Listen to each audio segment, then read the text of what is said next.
Bueno, vamos a continuar con la clase 6 del curso Macro 3. Bueno, en esta sesión básicamente lo que vamos a hacer es hacer un ejemplo numérico del modelo ISLM. Ya en la sesión anterior se revisó, digamos, la metodología algebraica. El segundo punto de esta sesión es hablar sobre la política monetaria y la estabilidad del ciclo económico, ¿sí? Y finalmente, vamos a hablar de la regla de política monetaria que se utiliza hoy día por la mayoría de los bancos centrales alrededor del mundo, incluyendo el Banco de México, ¿verdad? Bueno, vamos entonces a iniciar con el modelo ISLM, con un ejemplo numérico. Vamos a considerar los datos de una economía cerrada y lo que pretendemos es encontrar el nivel de actividad económica y la tasa de interés, ¿sí? La tasa de interés de equilibrio. Nos dan aquí varios datos, ¿no? Hay que saber a qué se refiere cada uno de ellos. El consumo autónomo es 900, una propensión marginal a consumir de 0,8.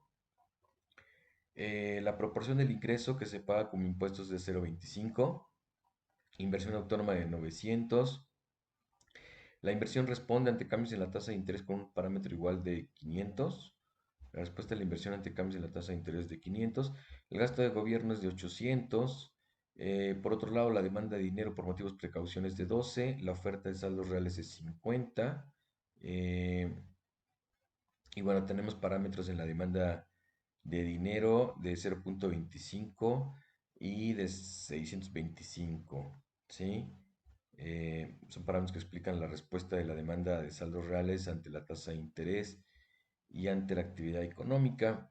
Entonces, con estos datos podemos construir nuestra función IS, LM y resolver el sistema. Y así de esta manera obtener lo que se nos está solicitando, que es el nivel de actividad económica y la tasa de interés de equilibrio. Bueno, vamos a iniciar por construir nuestra función IS, partiendo de si quieren ya ustedes una vez de la función de la condición de equilibrio, ¿no? De la oferta es igual a la demanda, y empezamos a construir nuestra función consumo. Recuerden ustedes que la función consumo es igual al consumo autónomo más la propensión marginal a consumir por el ingreso disponible. Y recordemos que el ingreso disponible, pues a su vez, es el ingreso menos impuestos más transferencias, ¿sí? Los impuestos siempre tienen una parte autónoma y una parte proporcional, ¿sí? Del ingreso. Y por otro lado, las transferencias, pues también tenemos transferencias autónomas y transferencias proporcionales, ¿sí? Con estos datos, pues podemos ir sustituyendo en nuestra función consumo. Podemos ver que el consumo autónomo es 900 según los datos que nos han dado. Propensión marginal a consumir de 0,8. Después tenemos el ingreso disponible, donde el ingreso disponible solamente es ingreso menos impuestos proporcionales, ¿verdad? El 0,25% sobre el nivel de ingreso. Haciendo las operaciones, nos queda una función de consumo, eh, 900 igual a 0,6y. A ver. mm, Correcto, porque estamos es 1 menos 0,25 por 0,8. ¿Sí? Para la inversión, pues prácticamente solo sustituimos los valores que nos están dando. Para el gasto de gobierno, pues igual, ¿no? Nos dan un gasto de gobierno de 800. Por otro lado, bueno, ya podemos ir a construyendo nuestra función de demanda agregada, ¿no? La demanda agregada es igual al consumo más la inversión más el gasto de gobierno, ¿sí? Aquí podemos sumar 900 más 900 más 800, nos da 2600 más 0,6y menos 500R. Planteamos el equilibrio, ¿no? Demanda igual oferta, es esta expresión que tenemos aquí. Em, Ok, como inmediatamente nos están pidiendo obtener el valor de equilibrio de la actividad económica y de la tasa de interés, pues inmediatamente nosotros podemos escribir la IS de esta forma, ¿no? Es decir, como no vamos a graficar, pues no necesito despejar R en términos de Y, y como tampoco me están pidiendo el multiplicador, pues tampoco tengo que despejar Y en términos de R, ¿verdad? Directamente nos están pidiendo los valores de equilibrio, entonces escribimos la IS, ¿no? De tal forma eh, que ya nos quede lista para usarla junto con la LM y poder resolver el sistema de ecuaciones. Entonces, bueno, aquí ven ustedes que simplemente pasé despejando este 0.6, está sumando, lo pasé restando, y este menos 15 está sumando, que está restando, lo pasé sumando, y me queda la ecuación IS. Vamos con los datos para construir la LM, ¿no? Recuerden que la LM es el equilibrio del mercado de dinero, ¿no? El equilibrio del mercado de dinero. Entonces vamos a primero por la demanda, vamos a construir primero la demanda y después la igualamos a la oferta. Entonces, según esto tenemos, según estos datos, tenemos una demanda de dinero por motivos de precaución igual a 12, parámetros de 0.25 y 625, a ver, déjenme ver, sí, son los parámetros, ok. En equilibrio, la oferta de saldos reales debe ser igual a la oferta debe ser igual a la demanda, entonces aquí ponemos oferta, ven ustedes, está del lado izquierdo y la demanda está del lado derecho. Eh,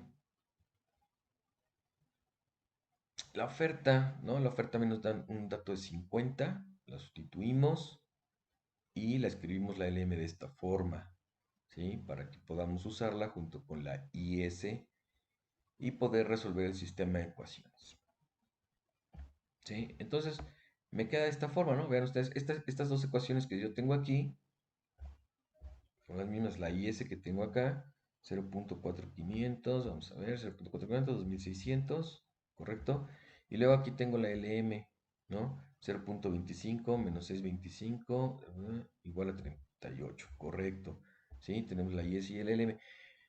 Insisto, cuando nosotros estamos trabajando con matrices, con los sistemas de ecuaciones, si nosotros hacemos cambios de filas o de columnas, no siempre funciona, ¿sí? Hay reglas para poder hacer esos cambios, pero no los vamos a analizar ahorita. Entonces, yo les sugiero que sigan este orden. Primero la curva IS, luego la curva LM, ¿sí? Ordenando en primer lugar a la actividad económica y después a la tasa de interés, ¿sí? En las dos ecuaciones. Y así mantengan este orden. El orden de las matrices pues es muy, muy importante. Entonces, bueno, eh, y una vez que tenemos este sistema de ecuaciones, vamos a resolver por el método de Kramer. Cuando resolvemos para y, ¿sí? Esto es igual a, acuérdense que en el denominador ponemos el determinante de la matriz de coeficientes, ¿no? Y en este caso la matriz de coeficientes es 0.4, 500, 0.25 y menos 625, ¿sí? Eh, el orden, ¿sí? Siempre cuidando el orden de los números.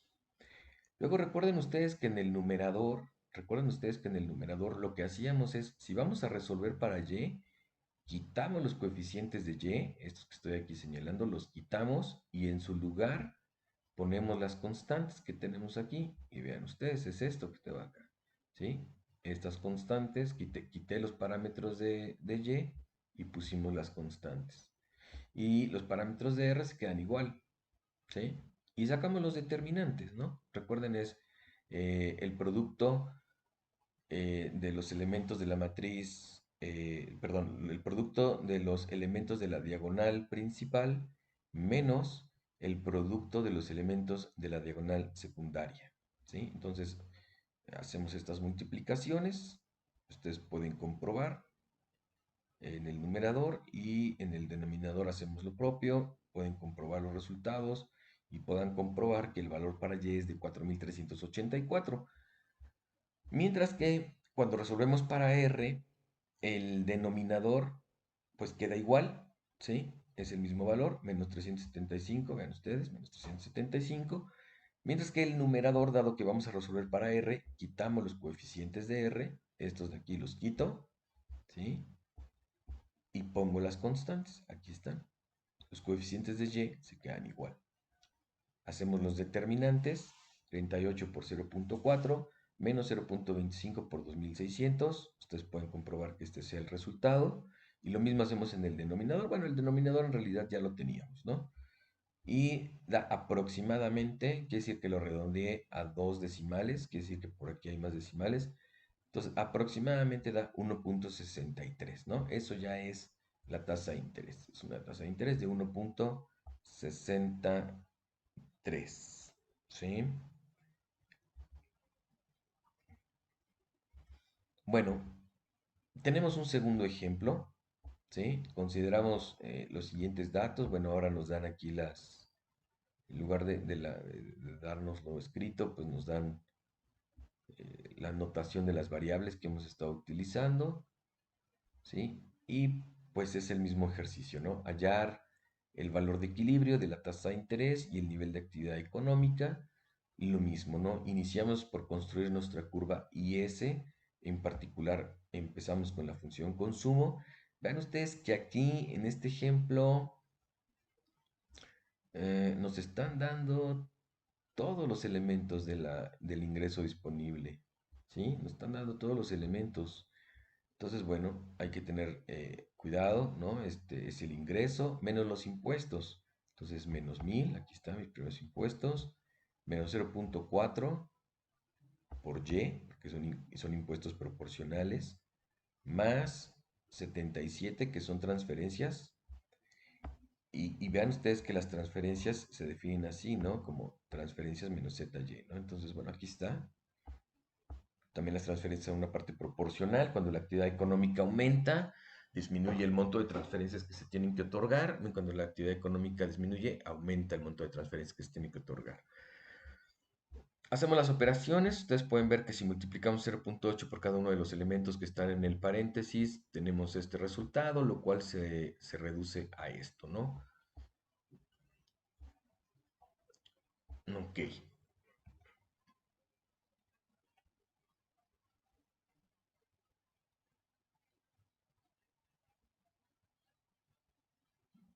Bueno. em, Consideramos la función inversión. Finalmente consideramos el gasto de gobierno y sustituimos, ¿no? A ver, aquí estoy viendo que... No, está bien. 981,6 por 0,6036.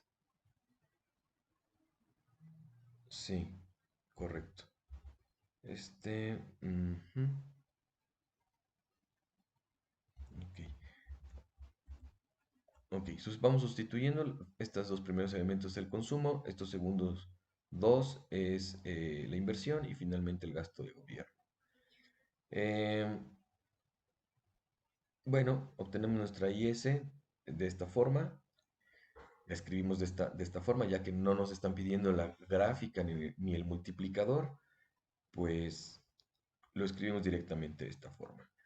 Los datos para la LM, aquí también nos están dando datos. Claro, aquí está la demanda de dinero por motivos precaución, está la oferta de dinero y los parámetros, ¿verdad?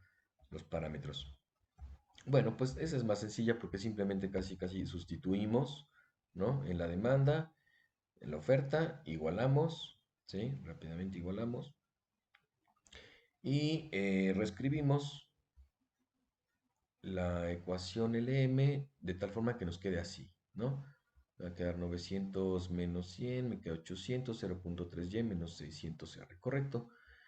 Nuevamente, pues nos queda un sistema de ecuaciones, ¿sí? Y vamos a usar la misma metodología, ¿sí? Planteamos nuestro sistema, bueno, el determinante del denominador, recuerden que es la matriz de coeficientes, vean el orden, que esté correcto. Y arriba, pues ya saben que si vamos a resolver para y, quitamos los coeficientes de y y ponemos las constantes, resolvemos y pueden ver que este es el resultado. Si vamos a resolver para r, entonces quitamos los coeficientes de r y ponemos las constantes. Vean ustedes que eso fue lo que hicimos y este es el resultado, lo pueden verificar, ¿sí? 2,15. Bueno, eh, este es el modelo ISLM y fue el modelo fue el modelo dominante después de la segunda posguerra. eh, y digamos, podemos decir que hasta los años 70 quizás, ¿no? Hasta los años 70, principios de los años 70, em, fue perdiendo ya popularidad. Sin embargo, se sigue enseñando, bueno, porque uno debe revisar la historia del pensamiento y la forma en que ha evolucionado la manera de ir analizando y comprendiendo la macroeconomía. Pero además porque es un esquema, ¿no? Es un esquema eh, hasta cierto punto intuitivo, ¿no? Para entender los movimientos de las variables macroeconómicas. Em, sin embargo, hoy día, como ustedes sabrán, eh, los bancos centrales utilizan a la tasa de interés como instrumento, ¿no? En el manejo de la política monetaria. Y, y esto, pues, es resultado por un lado, de la práctica de la banca central, ¿no? De la práctica de la banca central, y por otro lado, de desarrollos, digamos, teóricos, ¿no? Que, que es lo que voy a mostrar ahorita en un instante, ¿no? Uno de los desarrollos teóricos, ¿sí? De por qué se cambia el instrumento, ¿no? De los agregados monetarios a la tasa de interés. Em, digamos, en términos prácticos, em, durante los años 80, el manejo de los agregados monetarios em, fue perdiendo efectividad sobre la inflación, ¿sí? Em, Quizás en otro curso se podría revisar con mayor detalle, ¿no? ¿Por qué la razón de esta pérdida de eficiencia de los agregados monetarios sobre el control de la inflación? Lo cierto es que esta recomendación de utilizar a los agregados monetarios como instrumento de la política monetaria fue una recomendación de la Escuela del Pensamiento del Monetarismo, ¿sí? Sin embargo, ya en la práctica surgieron varios problemas de inestabilidad de las tasas de interés, ¿sí? Y fue por esto que se perdió esta efectividad de ese instrumento sobre la inflación. Em, y bueno, como ocurre casi siempre, pues los bancos centrales, la gente que está resolviendo los problemas día a día, pues tenían ellos, los bancos centrales tenían el compromiso o tienen el compromiso de controlar la inflación, ¿sí? Entonces, si los agregados monetarios ya no eran eficientes para controlar la inflación, pues ellos empezaron a utilizar, ellos, me refiero a los bancos centrales, empezaron a utilizar la tasa de interés, ¿sí?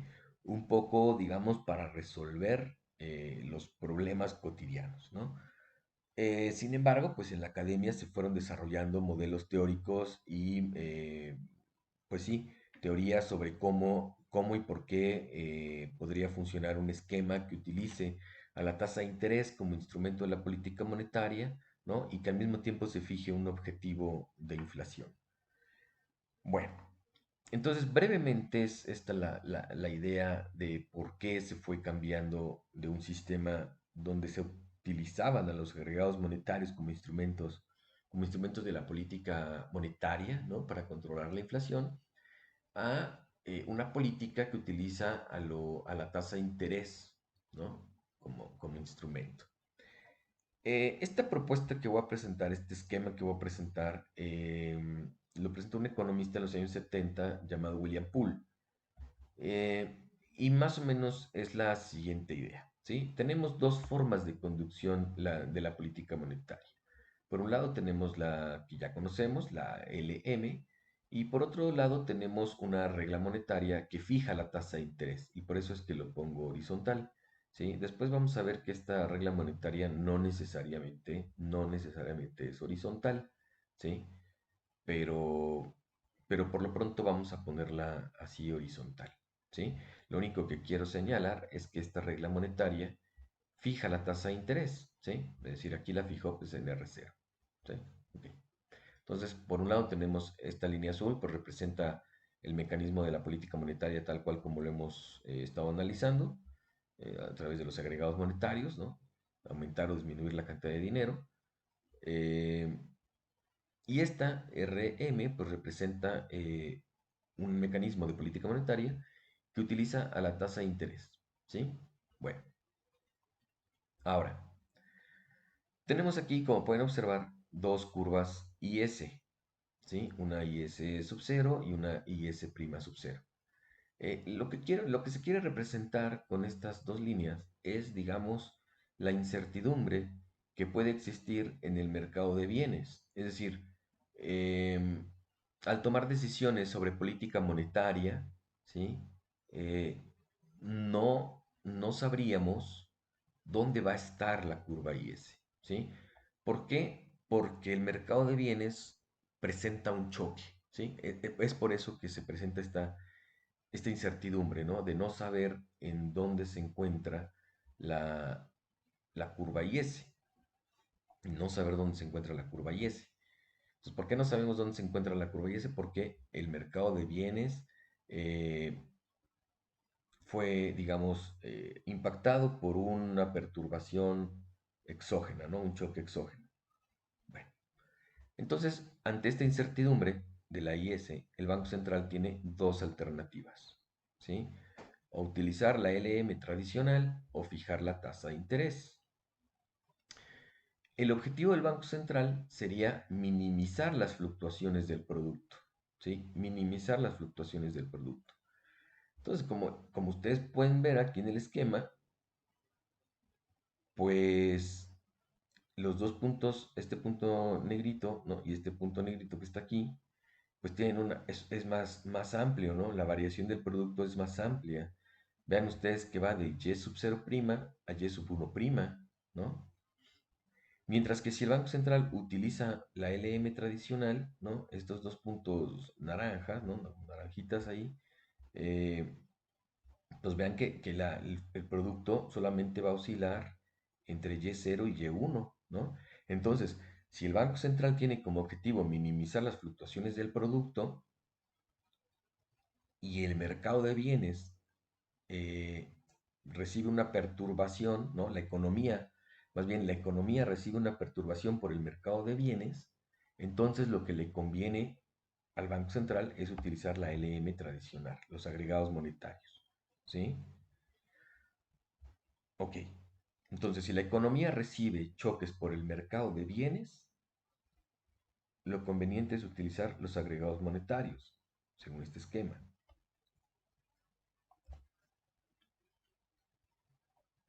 Bueno, esta es la misma explicación. Ahora, vamos a pensar que la economía recibe perturbaciones por el mercado de dinero, ¿no? Y es por esto que ahora tenemos una LM1 y una LM sub 0, ¿sí? Es decir, no sabemos dónde va a moverse, por dónde va a estar la LM, ¿sí?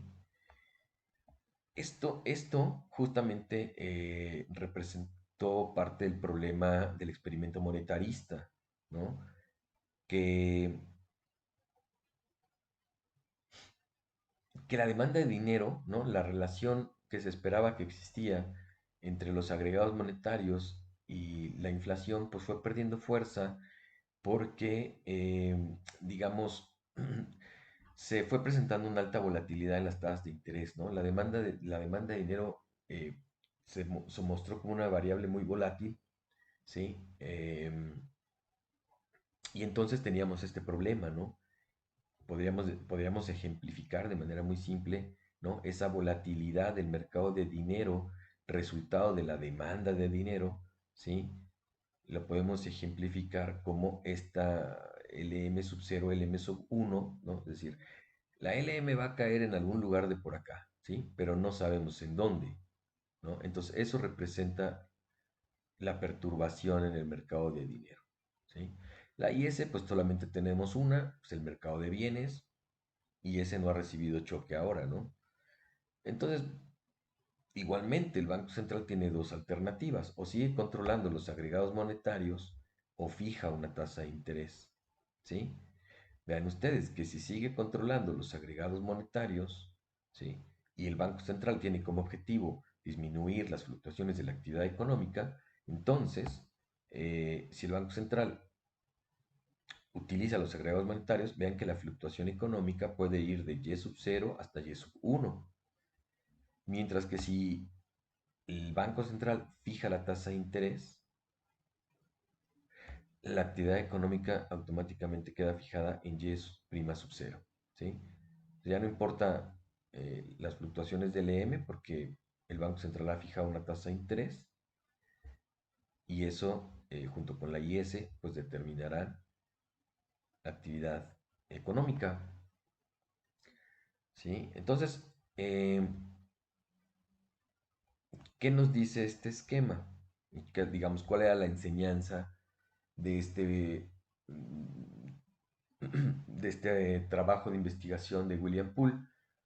Bueno, pues justamente mostrar el instrumento adecuado que debe utilizar el Banco Central dependiendo del choque que reciba la economía, ¿no? Si el choque que recibe la economía proviene del mercado de bienes, entonces el Banco Central le conviene utilizar a los agregados monetarios. Mientras que si el choque viene del mercado de dinero, del mercado financiero, entonces al Banco Central le conviene fijar la tasa de interés, ¿sí? Utilizar la tasa de interés. Entonces, ¿qué instrumento es el adecuado para el Banco Central? Bueno, depende de dónde venga, sí, de dónde venga el choque, ¿sí? Si el choque es del lado financiero, pues le convendrá entonces utilizar a la tasa de interés. Mientras que si el choque viene por los agregados, por el mercado de bienes, entonces al Banco Central le convendrá utilizar a los agregados monetarios, ¿sí? Como instrumento de la política monetaria. Eh, sin embargo, pues hoy día los bancos centrales utilizan a la tasa de interés como instrumento de la política monetaria. Entonces, al parecer, han decidido que los choques solamente son del lado financiero, ¿no? Al parecer. Eh, Porque justamente es lo que se conoce como la regla de Taylor. Bueno, esta regla de Taylor fue, digamos, pues estudiada por John B. Taylor, un profesor de la Universidad de Stanford. Y lo que hizo, como les había comentado, después del fracaso del experimento monetarista,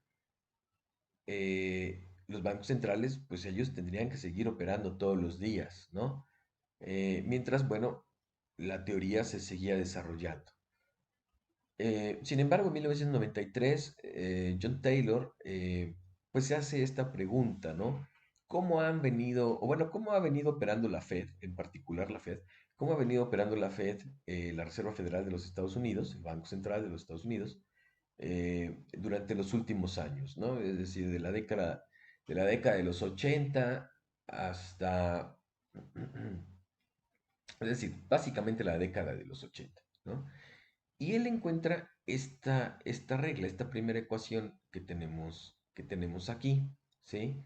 Yo aquí la traduzco en una parte, digamos, con símbolos, ¿no? Pero bueno, a ver, esta es la que está en el artículo original de Taylor, me está diciendo la tasa de interés, lo que nos dice Taylor es que la Reserva Federal de los Estados Unidos ha utilizado de esta forma la tasa de interés. Es decir, la tasa de interés se ha movido respecto a la inflación, ¿sí? Que yo denoto como pi. Dice que la tasa de interés, hay una variación de la tasa de interés de 0,5 por cada variación de la actividad económica, ¿no? También hay una respuesta de la tasa de interés de 0,5 por cada punto porcentual que se desvía la inflación respecto a su objetivo. Él establece que Estados Unidos, la Reserva Federal, ha establecido un objetivo de inflación del 2%, ¿sí? Entonces este 0,5 hace referencia a este B, este 0,5 hace referencia a este beta menos 1, ¿sí? Entonces, bueno, podemos decir que la tasa de interés nominal estará determinada por la suma de la tasa de interés real más la inflación, la tasa de inflación del periodo observado, ¿sí? Que hasta aquí esto es lo que se conoce como la ecuación de Fisher. Y este valor, ¿sí? Este valor de la ecuación de Fisher, eh, pues se va a ajustar dependiendo de las desviaciones que tenga la inflación respecto a su objetivo y el producto respecto a su valor de equilibrio de largo plazo, ¿no? Aquí esta Y mayúscula la podemos simplemente entender como justamente eso, la desviación porcentual del producto respecto a su valor de equilibrio de largo plazo, ¿sí? Mm, entonces, esta es en términos nominales. Esta es la regla de Taylor en términos nominales. Bueno, aquí está lo que les decía. Estima una tasa de interés real de equilibrio a largo plazo del 2%. Afirma que el objetivo de la inflación de la Reserva Federal también es del 2%. eh, y que la Fed tiene igual aversión a las desviaciones del producto como a las desviaciones de la inflación, ¿sí? Ya que sus dos parámetros son iguales, ¿no? 0.5 y 0.5. Bueno, esto que pongo aquí simplemente son pasos algebraicos para llegar a esta expresión, ¿sí? A esta expresión que tengo aquí. Entonces vamos a revisarlas rápidamente. Vean ustedes que aquí simplemente multiplico beta menos 1 por pi, luego beta menos 1 por pi sub 0, ¿sí? Después hago la multiplicación de pi por beta, y pi menos 1, menos beta por pi objetivo, más beta y, ¿no? Em, bueno, aquí inflación negativa con esta inflación negativa se eliminan, ¿no? Que es lo que hicimos acá. Y después ya nada más reordenamos, ¿no? Aquí estamos factorizando esta pi. Aquí tenemos esta es beta, ¿no? O sea, factorizo esta beta.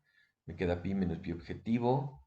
Y vamos a denotar a beta como a más 1, ¿sí? Este beta que tengo aquí, en lugar de llamarle beta, le vamos a llamar 1 más a, ¿sí? Sustituimos esta notación. Multiplicamos 1 más a por pi menos 1 más a por pi objetivo. Por acá, ¿qué se elimina? Este pi objetivo con este pi se eliminan, ¿sí? Y me queda de esta forma, ¿sí? Ahora ya el último paso es restar la inflación esperada en ambos lados de la ecuación. Una vez que ya llegué a esto, resto la inflación esperada y me va a quedar de esta forma, ¿sí? Y esa es la tasa de interés nominal menos la inflación esperada es tasa de interés real, aquí lo pongo es R. Luego, esta R barra más inflación menos inflación esperada, es decir, la tasa de equilibrio de largo plazo, más la diferencia, ¿no? Entre la inflación observada y la inflación esperada es lo que vamos a llamar una tasa de referencia, tasa de interés de referencia. Vean ustedes que en el largo plazo, cuando la inflación sea igual a la inflación esperada, la tasa de referencia, pues es justamente la, la tasa de interés real de equilibrio de largo plazo, ¿no? Bueno, aquí factorizo este parámetro A, ¿sí? Entonces, bueno, pues reescribo, me queda así, ¿no? Esto que está aquí simplemente ya lo reescribo aquí y esto es lo que se conoce como la regla de Taylor, ¿no? Y es la regla que vamos a utilizar y es la que quiero que entendamos. La verdad es muy sencilla.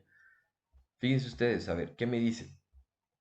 Me dice, si la inflación se encuentra por encima de su objetivo, ¿sí? O si la inflación aumenta por arriba de su objetivo, entonces el Banco Central sube la tasa de interés, ¿no? Así de fácil, ¿no? Esa es la regla. Si la inflación está por arriba de su objetivo, el Banco Central sube la tasa de interés. Lo mismo aquí, si la actividad económica sube, ¿sí? Vamos a recordar que sube también respecto a su equilibrio de largo plazo, su valor de equilibrio de largo plazo. Pero si la actividad económica sube, entonces la tasa de interés también sube. ¿Sí? Así de fácil la regla. Claro que los movimientos contrarios pues, son simétricos, ¿no? Si la inflación se encuentra por debajo de su inflación objetivo, la tasa de interés baja. Si la actividad económica disminuye por un nivel inferior a su valor de equilibrio de largo plazo, o si simplemente el nivel de actividad disminuye, pues la tasa de interés también disminuirá. ¿Sí? Eh, Esa es la regla. ¿Sí? Esa es la regla. Eh, y esto es lo que va a sustituir a nuestra LM, ¿no? Todo lo que analizamos de la LM, en lugar de LM vamos a tener esta regla, ¿sí? Y no va a haber ningún cambio porque igual vamos a resolver un sistema de ecuaciones, etcétera, etcétera. Ven ustedes que aquí, bueno, esta regla de Taylor pues se grafica en este espacio, ¿no? En el espacio actividad económica, tasa de interés, ¿sí? Eh, y vean cuál es a ver, mm, tiene pendiente positiva, vean que la pendiente es B, ¿sí? O sea, esta ecuación que está aquí, pues, que es la regla monetaria, ¿no? Que es la que obtuvimos justamente aquí, eh, pues tiene un intercepto igual a tasa de interés de referencia, R sub A, más el parámetro A por la diferencia entre la inflación y la inflación observada, ¿no? Digamos, todo esto, estos dos elementos, es el intercepto, es el número con el que aquí se intercepta, ¿de acuerdo? La pendiente es B, ¿sí? Entonces, bueno, aquí estamos simplemente graficando. ¿Qué tengo de este lado? ¿Qué tengo del lado izquierdo? Bueno, del lado izquierdo tengo la misma regla de Taylor, pero en términos nominales, ¿sí? Que es con la que iniciamos por acá, ¿no? Bueno, por aquí estaba, ¿sí? ¿Sí? Tengo esta regla de Taylor en términos nominales. Vean ustedes que en términos nominales, ¿sí? La regla, la tasa de interés nominal, pues no depende de L, es decir, no depende de la cantidad de dinero, ¿sí? Entonces, por eso es horizontal, porque el Banco Central fija una tasa de interés nominal, ¿no? Puede ser alta o puede ser baja. Vamos a pensar que pues, fija una por aquí, por I sub 0, ¿no? Pero una vez que la ha fijado, no importa si la cantidad de dinero, ¿no? La cantidad de dinero que existe en la economía es alta, no importa si la cantidad de dinero que existe en la economía es baja, ¿sí? La tasa de interés, una vez fijada por el Banco Central, pues ya quedó fijada y no importa las demás variables, ¿sí? Y por otro lado, esta línea con pendiente negativa, lo que me está representando es la demanda de dinero, ¿sí? Es la demanda de dinero. Sí, la demanda de dinero cuando se construyó el mercado de dinero, el esquema ISLM, hablamos del concepto de demanda de dinero y esta era su ecuación, o esta es su ecuación, ¿sí? Eh, y bueno, lo único que estoy haciendo aquí es trasladar esta versión nominal, esta gráfica en su versión nominal, a esta gráfica que es la que vamos a utilizar, ¿no? Por ejemplo, supongamos que estamos en el punto A, ¿no? En el punto A tenemos una tasa de interés nominal, ¿sí? A la cual le corresponde una cierta tasa de interés real, R sub 0.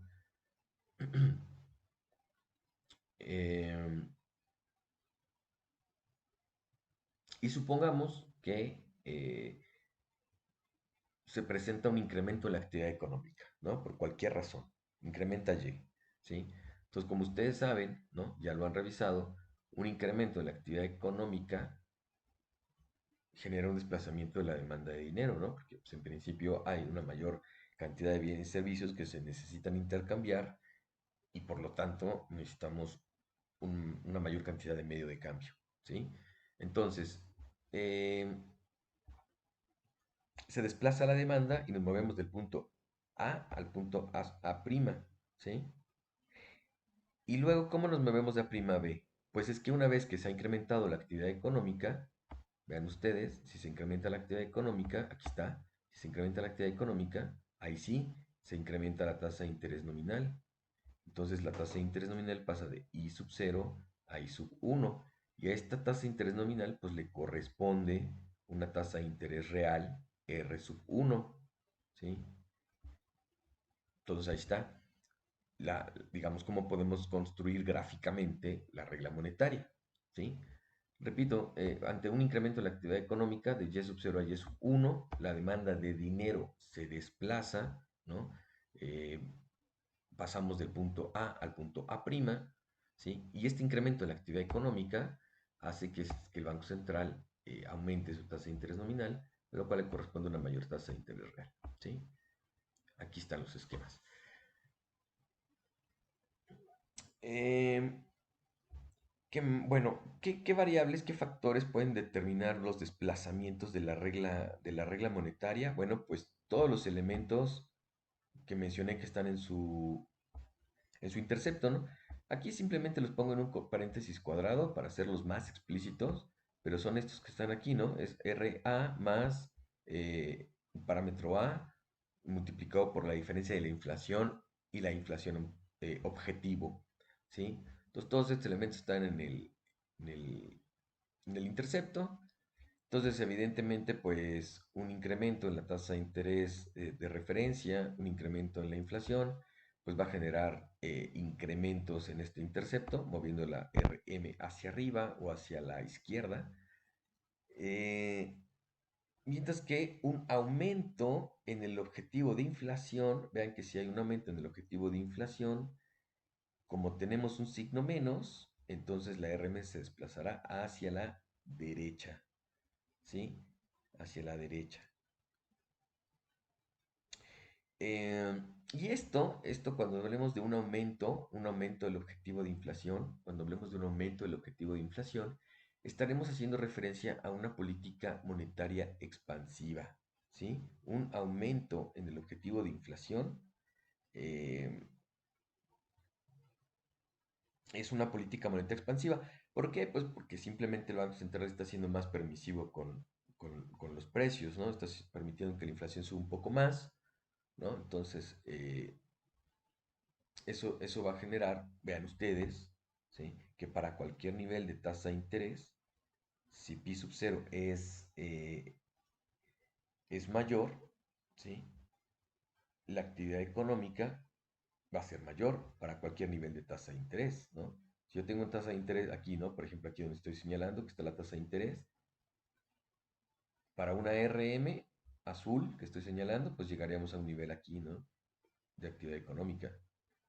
Pero si RM se desplaza hacia la derecha, debido a un aumento del objetivo de inflación, pues para esa misma tasa de interés vamos a tener un nivel mayor de actividad económica, ¿no? Entonces, por eso es una política monetaria expansiva, un aumento en el objetivo de inflación. Eh, y bueno, hasta aquí dejamos esta sesión. Ya tenemos la RM. Vean ustedes, también quiero que señalar, vean ustedes que pues ya la IS ya la construimos, ¿no? Ya nada más ni que tenemos que ponerles aquí y vamos a resolver un sistema de ecuaciones igual que como el que hemos resuelto con el ISLM, ¿no? Es la misma metodología, nada más que en lugar de tener la IS, vamos a tener perdón, en lugar de tener la LM, vamos a tener esta RM, ¿no? Regla monetaria o regla de Taylor, ¿sí? Pero bueno, ya está presentado entonces la regla monetaria, ¿sí? Entonces es muy importante que vean más o menos, ¿no? Porque es que se entienda por qué se tuvo que llegar a esta regla monetaria y cómo funciona, ¿sí? ¿Cómo funciona? ¿Cuál es esta regla? Muy bien, entonces, eh, pues hasta aquí la clase 6.